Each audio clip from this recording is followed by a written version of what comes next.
This is KCCK's Culture Crawl. I'm Dennis Green, and my guest today is Laura Nessheim. Laura is actually a pharmacy student at the University of Iowa, interning at the Area Substance Abuse Council this spring. Laura, welcome. Nice to see you. Thank you. How far along are you toward getting your degree? I am just about halfway done. Okay. So just over the big hump. And you're interning at the Area Substance Abuse Council. Yep. And you're here to talk about an upcoming project which is actually art-focused. Yes. Tell me a little bit about the Art of ACES. So the Art of ACES is actually an event that ASAC is putting on to kind of help kids express themselves through experiences that they've gone through. So we focus on working with kids who have experienced adverse events in their lives. So ACES actually stands for Adverse Childhood Experiences. So that's where the Art of ACES comes from.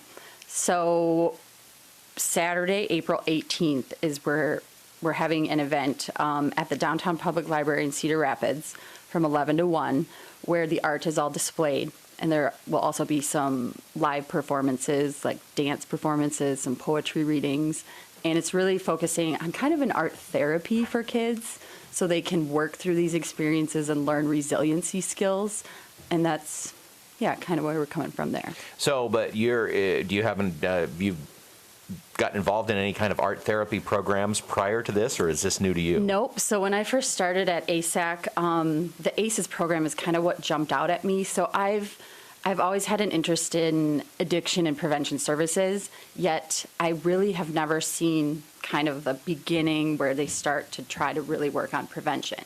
So when I first heard about the ACES program and really trying to reach children before they start experimenting with drugs and alcohol, that's kind of why I'm working in this program, to learn ways to do that and how we can help kids ahead of time. So when you talk about kids who have had adverse childhood experiences, this is probably, and since it's through ASAC, this is probably coming from parents who are drug addicted?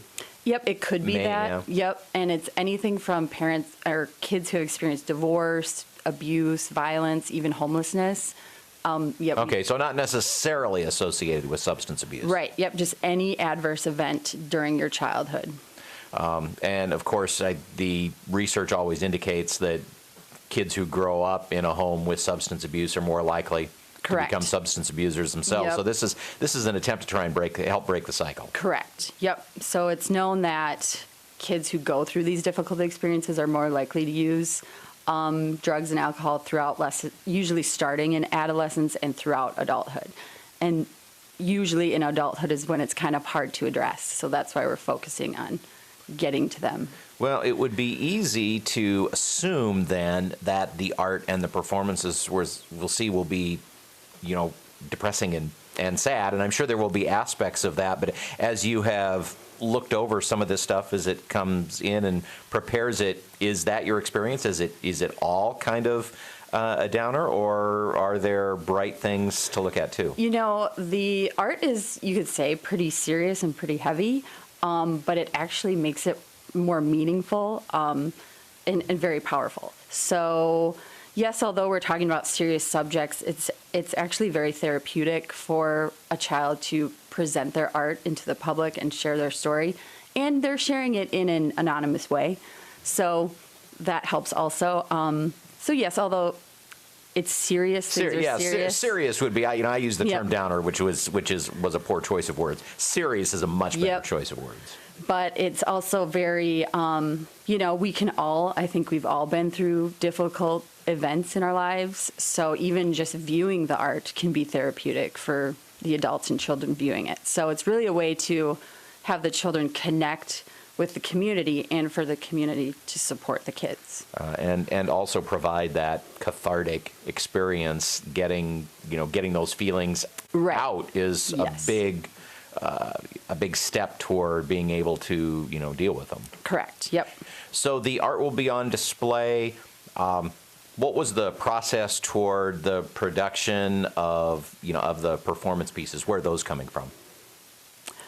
So we actually had to reach out to local schools. We reached out to the Boys and Girls Club to see if any kids had some interest in putting on a performance. And we do know that the Boys and Girls Club is interested in performing, so they have a performance set up. And in terms of art, it was just any kids who wanted to submit. And usually they're pretty willing to, once we explain the program, they actually want to participate. And of course, your event is coming up on the 18th. That's when the things will be on display and the performances will take place at the library. But the pieces are actually going to go up around downtown Cedar Rapids the month of April. Correct. Yep. So the art will be going up in the Skyrock around the beginning of April, and then there will be more art at the library on the 18th. Okay. So if people want more information about any of this, is there a place where they can go on the web to look for performance times and things like that? So information on when and where the art will be at the library will be posted on the library's website, which is? crlibrary.org, I believe. Okay, crlibrary.org. The Downtown Cedar Rapids Library. Yep. Okay. Well, Laura, thanks so much for coming in. This is a fascinating and important program, and I wish you the best of luck on the 18th, and we'll look forward to seeing the art posted around downtown Cedar Rapids through the month of April. Thank you so much for letting me share it. Laura Nessheim from the Area Substance Abuse Council. Thank you. Few things to talk about going on this weekend, and Bob Stewart has that calendar for us now. Okay. That was easy. You think you're good? Oh, yeah. Yeah, it'll be fine.